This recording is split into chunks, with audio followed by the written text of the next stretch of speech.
Yasya deve para bhaktir yatha deve tatha guru tasyaite katita hyarta prakashante mahatmana. From the Svetasvatar Upanishad. 623, right? Yeah, this is important because many... we talked for 20 minutes about what is the meaning of Dev. Yeah, very often people tell this is offensive to telling Shidar Devgasa. Yeah, this is another subject, but mainly we're talking about how Dev means that the Lord is very playful. Playful, like Krishna is playful, Baladev is playful, Mahaprabhu is playful, okay? So continuing forward, Yasya deve para bhaktir yata deve tatha guru tasyaite katita hyarta prakashante mahatmana. So today we're going to talk about para bhakti. And then we're going to read from Srila Gurudev's commentary on this verse from the book Gurudeva Tatma. First we'll talk a little bit about, I can give it afterwards because it'll close. Okay, first we'll talk about what is the meaning of para bhakti. Yasya deve para bhaktir. So what do you think? What is the meaning of para bhakti? Okay, so we understood. Yasya deve para bhaktir. Deve means Krishna, who is very playful, who is absorbed in divine play, pastimes. But then what is the meaning of para bhakti? Okay, but that you're defining it, but you have to define it more specifically, not just saying you're translating it. Yeah. Okay, good. Okay. So now I'll ask you another question. When you have one word, generally you have the opposite. So you have like dharma, then you have adharma, karma, akarma. So there's para bhakti, then there must be apara bhakti. Huh? Why not? Because bhakti is pure bhakti. Yes, no, I'm saying what is, just like there's bhakti, then there's sakam bhakti, niskam bhakti. There are different levels of bhakti. So when we understand what is para bhakti, we must also understand what is apara bhakti. Yeah, to displease, apara bhakti to displease Bhagavan and devotees. Like action which displeasing him constantly, like honey. Uttama apara bhakti, topmost against bhakti. Now, apara bhakti generally means, like when we say dharma adharma, apara bhakti generally means that which is related to the body, and para means that which is related to the soul, atma. What is related to the soul, and when you are serving God with your soul in a pure state, sarvapadi vinirmuktam tattvaina nirmalam hrishikena hrishikesha sevanam bhakti ruchite. Real bhakti is para bhakti. But nowadays people think bhakti is like they have desh bhakti, which is like nationalism. Desh bhakti is like devotion for your country, desh bhakti. That's nationalism or patriotism. Or matri bhakti, bhakti towards your mother and father. Okay, matri bhakti, or samaj bhakti, bhakti towards your society, your government, you know. There are many kinds of bhakti. So apara bhakti generally means all kinds of bhakti in relation to this body. All these other kinds of matri bhakti, desh bhakti, pitri bhakti, father, mother, country, home. This is all apara bhakti. It's not on a high level. And when it's saying yasya deve para bhakti, why it's important to know this distinction is saying you should have para bhakti for guru on the level of the soul, not the level of the body. With your body, mind and words you serve Shri Guru. Kaya man vachan. With your body, your mind and your words you serve Guru. But connected to your Atma, on that level of the Atma, that's para bhakti. Transcendental devotion on the platform of the soul. Savai pungsam paro dharma yato bhakti radoksaje ahaitukiya pratiyata yatma suprasidati. You know that verse? Savai pungsam paro dharma. That's why it said there, paro dharma. The topmost dharma is yato bhakti adoksaje. Bhakti to adoksaj. Adoksaj also means beyond the material body and mind and samsara. Adoksaj means beyond the realm of the mundane senses.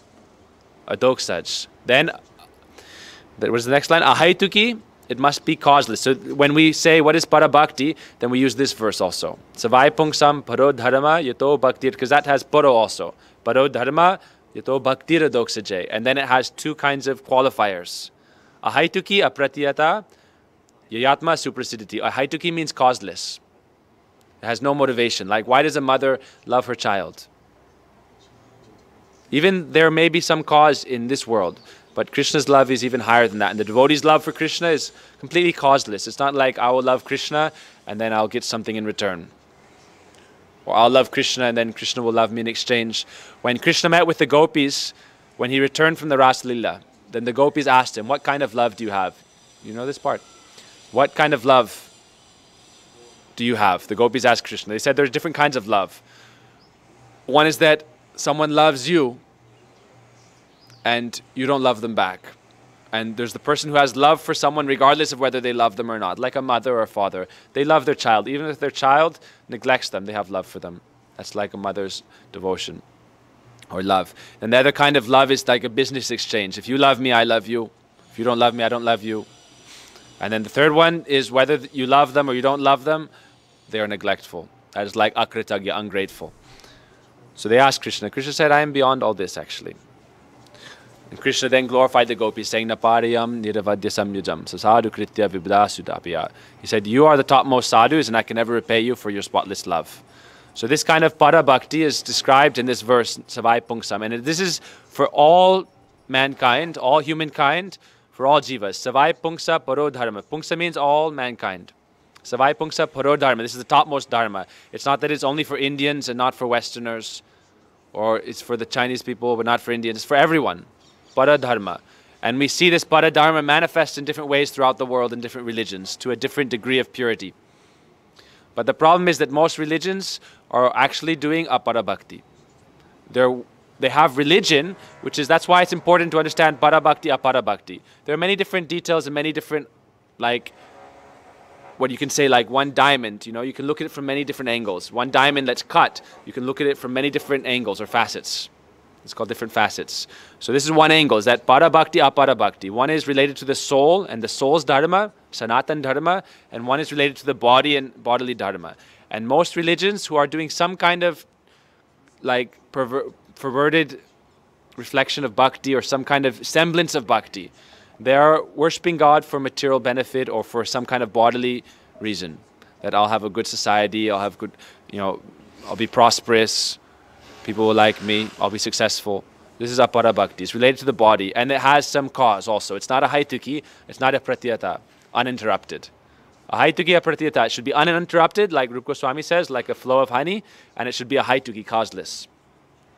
So we have to apply this to Guru. Yasya deve para bhakti, yata deve tatha guru. Apply this type of para bhakti to Guru and to Krishna. Then all the knowledge of the scriptures will be revealed to you.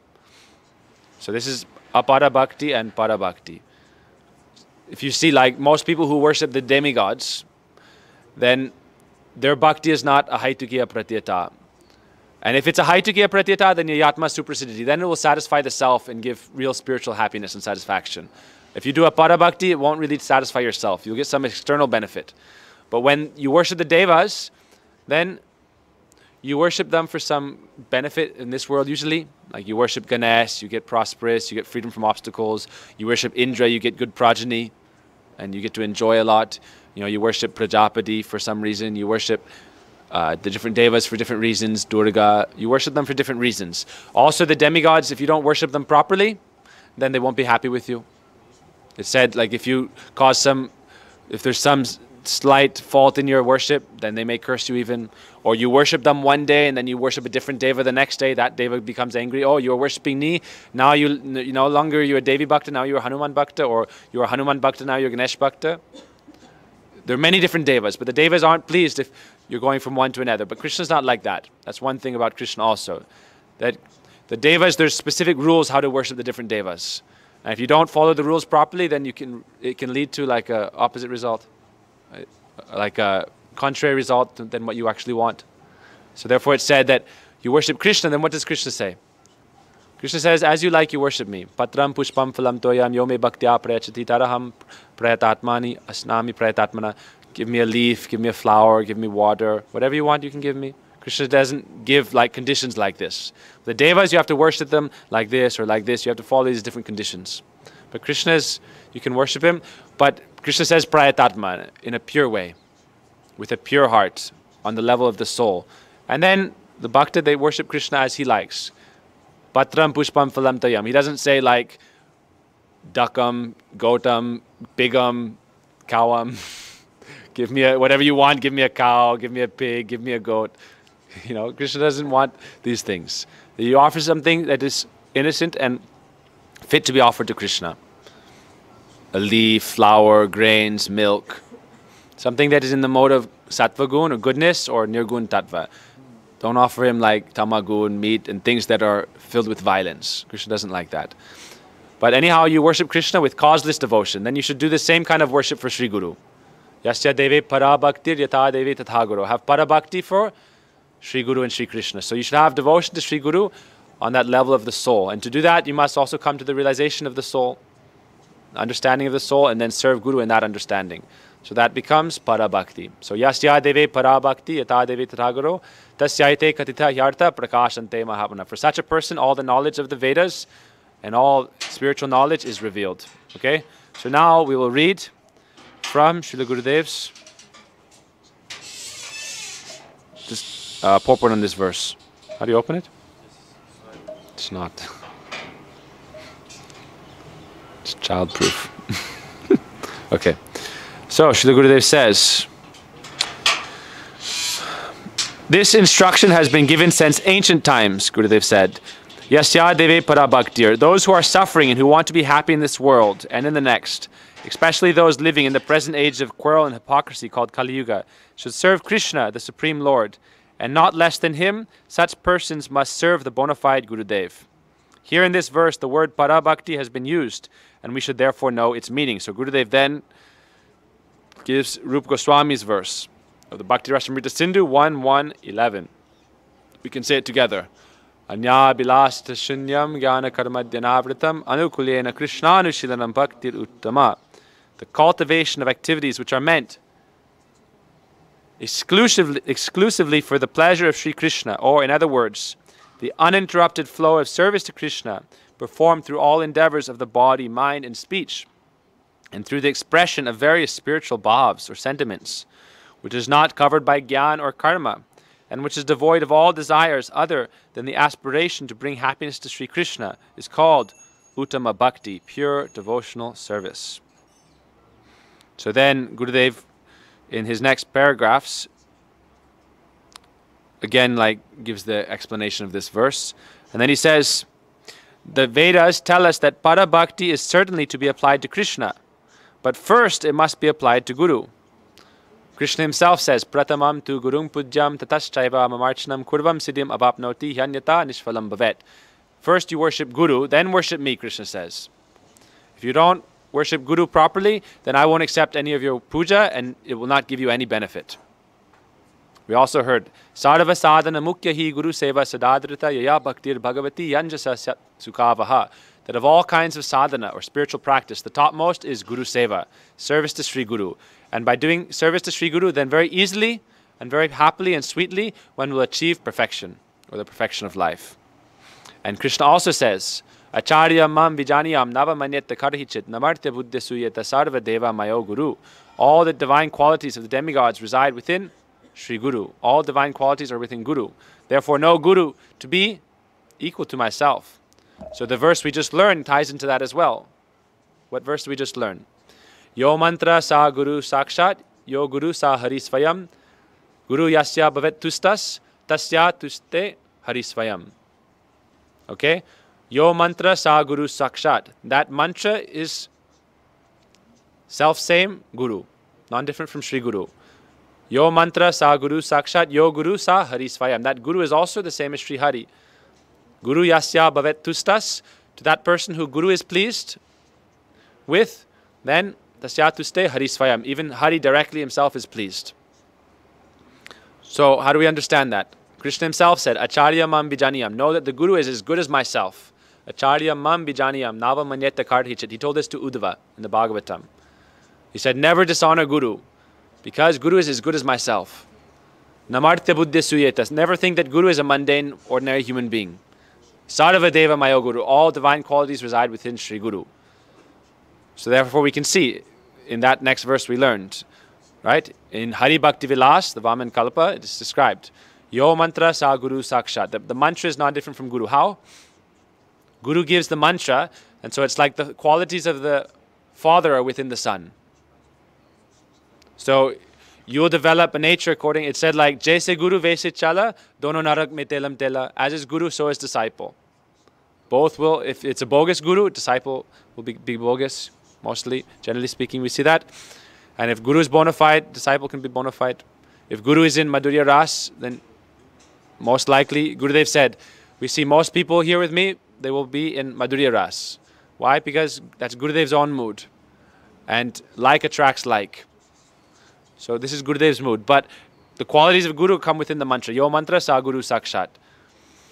Diksha kale bhakta kare atma samarpan sedeha kale tara Krishna chidamananda sam. That when Guru gives Diksha, at that time, he makes the body of the disciple transcendental. They become spiritualized. They offer the disciple to Krishna, and Krishna makes them Satchidanandamoy. So because they have the same qualitative sameness with Krishna, what is the nature of the jiva, right? Quantitatively, we are the same as Krishna. Qualitatively, we are very different. Like the drop of water is of the same quality as the ocean, but the ocean is very vast and the drop of water is very small. So the jiva is anu, infinitesimal, like a spiritual atom. And Krishna is the supreme infinite whole. So therefore, Guru is self-same Krishna in the sense that it said, Shakshad Haritvena Samasta Sastre. Guru is performing the service to Sri Krishna that even sometimes we see Krishna's avatars cannot do. Even Krishna's own avatars come, but they cannot give prem bhakti to the jivas. Only the devotees can give this because they have this prem. So because they can do Krintu Prabhoya Priya Eva Tasya, because they can do this activity that's so pleasing to Krishna and so dear to Krishna, therefore Krishna empowers them completely and says, you are as good as myself. So this is on one level, that Guru is as good as Krishna. But we don't say Guru is Krishna. On one hand, we also say Guru Brahma, Guru Vishnu, Guru Sakshat Maheshwara. That we say Guru is like Brahma, Guru is Vishnu, Guru is Shiva. What does that mean? All the qualities of them are within Guru. Krishna says, Sarva Deva Mayo Guru. All divine qualities are within Guru. But at the same time, we don't think that Guru is non-different from God. When Swami Prabhupada was preaching in the West, some of his disciples at one point started to say that, oh, Prabhupada is Krishna. This was in New Vrindavan. Prabhupada wasn't there. And Prabhupada heard about this and he became very upset. And the 3 people who were involved with this, he actually kicked them out of ISKCON. And they had, some of them were sannyasis also, and they had to do like atonement, prayaschitta for a long time. And then finally Prabhupada brought them back in. He said, why are you preaching that I am Krishna? He said, this is a great offense. This is a horrible offense. Never say like that.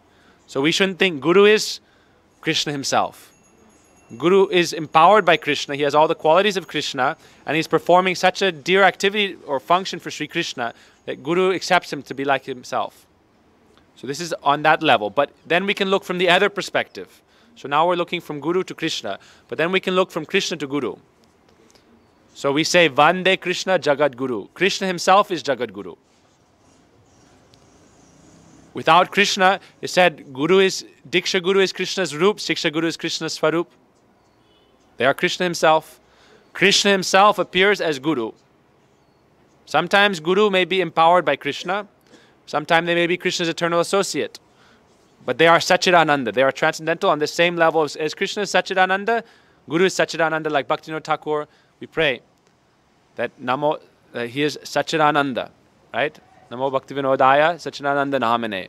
Satchidananda Namane. That means they have these qualities of Satchidananda, transcendental qualities. Therefore, in this way, they are similar to Krishna. They are not material. They are not mortal. Even the jivas have the qualitative sameness as Krishna. Qualitative. This is a Chinta Bheda Bheda Tattva. At the same time, we are one with Krishna. At the same time, we are different from Krishna. Even for Bada Jivas. So what to speak of Guru? The Guru has those qualities of Krishna, even in more full extent than the Jiva. So that's from one perspective. But then from a higher perspective, we can say Krishna appears as Guru directly himself. Like Kapila Dev. In the Bhagavatam 3rd canto, he appears as Kapila Dev. He is Krishna himself, but he serves the role of Guru to his mother even. And he gives her divine wisdom, and she follows this and attains liberation, salvation. So Krishna himself is Guru. Like Bhagavad Gita, this is Krishna's instructions. He is also Shiksha Guru. He is also Diksha Guru. Like Panchatattva, we have Mahaprabhu, Nityananda Prabhu, Advaita, Shivas, Garadhar. But they are all Panchatattva. All together they are Mahaprabhu. But also they are all different. One is Shakti, like what do we say? Panchatattva Makam Krishna Bhakta Rupa Swarupakam Bhakta Avataram Bhakta Kyam Namami Bhakta Shaktikam. One is Bhakta Shakti, one is Bhakta Avatar, right? Bhakta Swarup. So even though they manifest in these 5 features, still ultimately they are one in Mahaprabhu. This is the inconceivable nature of Krishna, being simultaneously one and different from his divine potencies. So ultimately, Krishna is one. And Krishna is the enjoyer, Purush. And all the jivas are his prakriti, sevaks. In the Bhagavad Gita it said, Aparayam itastvanyam prakritim vinime param jiva bhuta mahabaho yayadam dharyate jagat. Krishna is Purush, the supreme enjoyer, and all living entities are his prakriti, means his energies meant to please him, to serve him. And their relationship is based on this, that they are prakriti, they are the devotees, Krishna is the Lord, and their relationship is prem or bhakti. Or you can say Krishna is the beloved, they are the lovers, and their loving exchange is prem. Or you can say premi, premik, and prem. These three things are there. The lover, the beloved, and love. Or God, the devotee, and their bhakti. Bhakti, bhakta, and bhagavan. But you can also say that bhakti, bhakta, and bhagavan are all the same tattva. Why? It said advaya gyan para tattva. The divine truth is non-dual. The absolute truth is non-dual. Advaya gyan para tattva. So how do we reconcile that then? Therefore it said, Yo mantra sa guru sakshat, yo guru sa hari swayam, guru yasya bhavet tustas tasya tuste hari swayam. We have to reconcile these things. In the Bhagavatam, Ganesh was writing the Bhagavatam when Vyasadeva was dictating and Ganesh was writing it. And Ganesh made the condition, because Vyasadeva asked him to write the verses for him. And Ganesh said, I'll write, but if you stop and pause, I'll stop writing, I'll give it up. You have to speak continuously. So Vyasadeva said, okay, but if you can understand something, you don't write it down. So they made this deal. So then he came to this verse, Vedanti tat tattva vidas tattvam yad jnanam advayam brahmeti paramatmeti bhagavaniti shabdyate.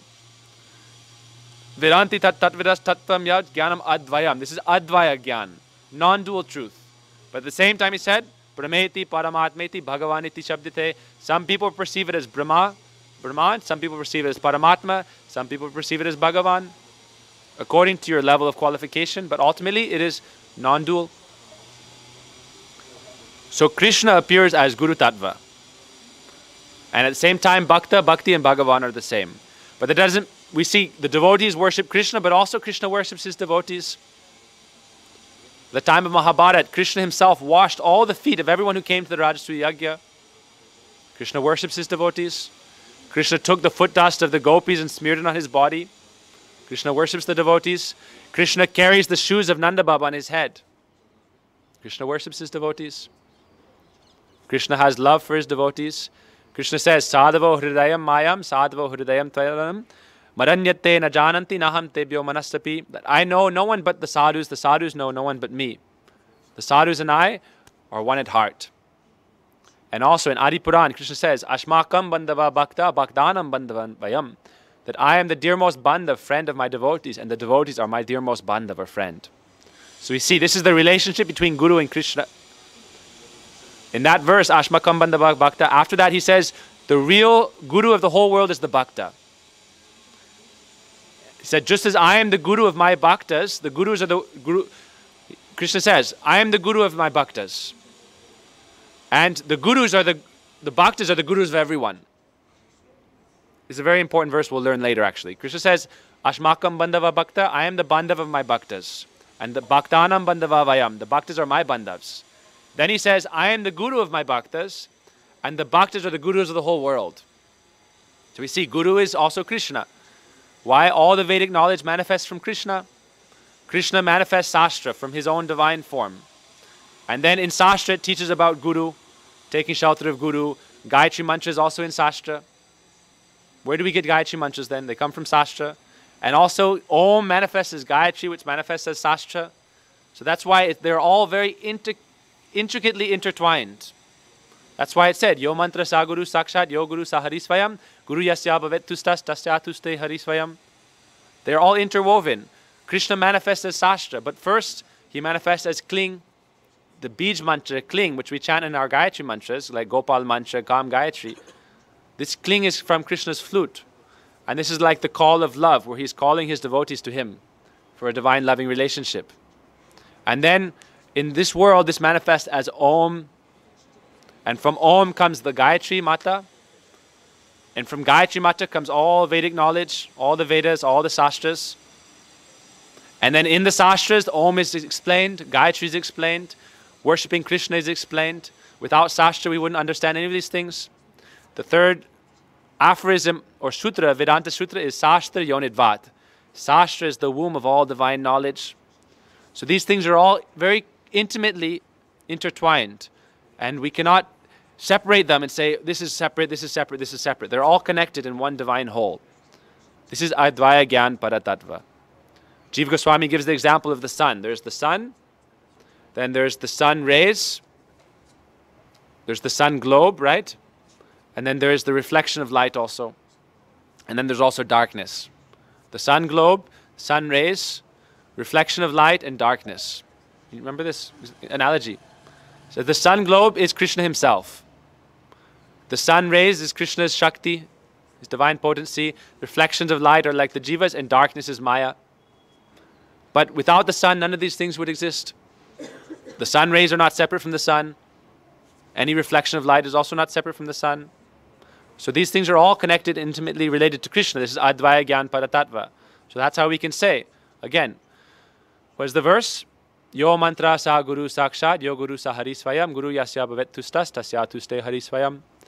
And also, every day we sing this, Shakshar haritvena samasta sastre, that all the sastras declare that Guru is as good as Krishna. Shakshar haritvena, he is directly Krishna. But another thing is, if Guru was exactly the same as Krishna, then there would be no need to say this.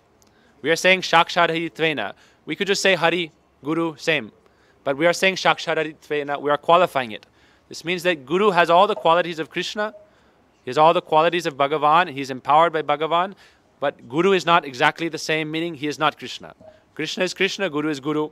Sometimes Krishna appears as Guru, and then from that Krishna manifests mantra, but also mantra is not different from Krishna.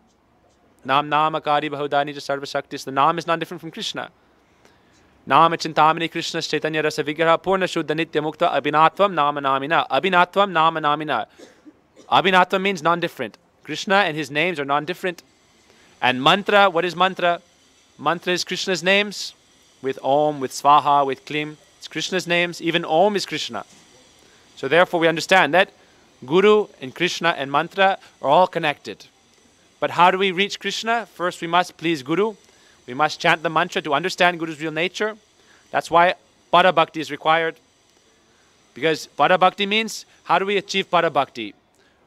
This means devotion to Guru on the level of the soul, understanding the nature of the soul and nature of Guru. Therefore, we have to follow Para Bhakti. That means you chant the mantra with a clean state. First, you cleanse your mind. Apavitra pavitrava. You meditate on Krishna. You clean your body externally also, and then you chant mantra properly. Yo mantra sa.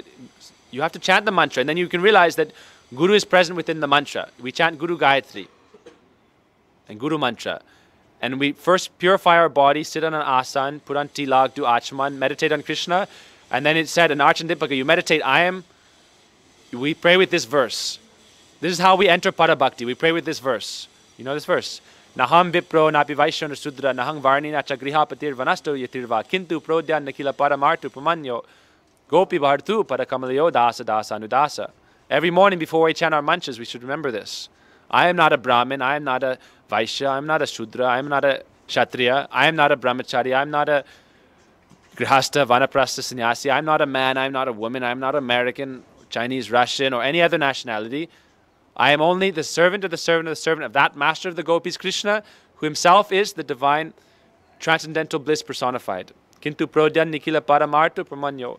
He himself is Rasovaisaha Krishna, the absolute truth, reservoir of all pleasure. And I am the servant of that Krishna. And therefore I am Amritasya Putra. I am the child, or the child of that divine source of bliss personified. Amritasya Putra. This is also in the Vedas, in Upanishads. That who are we? What is our nature? I am Amritasya Putra. And then with that understanding, then we start chanting our mantras. Yo mantra sa guru sakshat. Then we chant these mantras and meditate on Guru. How is Guru? Oh, Gurudev is present in Navadvip Dham and Gaur Lila. And Guru is also present in Radha Krishna Lila as Radha Krishna's Sakhi. Is also Archan Dipika. With this understanding, then we chant Guru Mantra. We pray to Gurudev, we pray to the whole Guru Varga. We meditate on Gurudev, the whole Guru Varga. And we serve them on that platform of the soul with soul knowledge. Not like I am a woman, I am serving Krishna and Guru. I am a man, I am serving Guru. In the Brihad Bhagavatamrita, Sanatana Goswami describes that after Parikshit Maharaj heard from Sukadeva Goswami for 7 days, then after that, his mother, her name was Uttara, right? Yes. She asked Parikshit Maharaj, I heard so many different things, I don't understand the essence. For 7 days a night he was speaking continuously, 24 times 7. Continuously speaking Harikatha, what to follow, what not to follow. Give me the essence. And then he told her, he explained some of the Brihad Bhagavatamrita, but he told her, the essence of all of this is that you should worship Krishna like your beloved. In Madhurya Ras, following Srimati Radhika, following the gopis. That is the essence of the Bhagavatam. Srimad Bhagavatam, Aradhya Bhagavan, Brajesatanyasta Dhama, Brindavana, Ramya Kachidupasana, Brajavudu Vagene, Kalpita, Srimad Bhagavatam, Pramanam, Prema, Pumartha Mahan.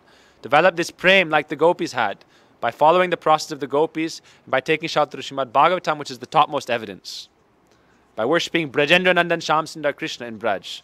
This is the essence of all the Srimad Bhagavatam. Parikshit Maharaj said like that.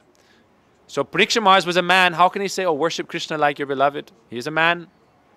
He said, no, mother, now I've heard this, and I've come to the level of Atma Dharma. I realize no longer, now I realize I'm not a man. You are not a woman. You are Atma. You are the soul. And the soul's eternal nature is to have a loving relationship with Krishna. And through the process of bhakti or para bhakti, topmost devotion, you can realize your true nature as your soul in your specific ras in the transcendental world. And he said of these different rases, like Sakya ras, you can worship Krishna as a friend and serve Krishna as a friend, a cowherd boyfriend, like a boy, like playing with him in the forest. Or you can be on the Madhurya ras, and the topmost is Madhurya ras. That is the topmost para bhakti. So you should try to develop that mood.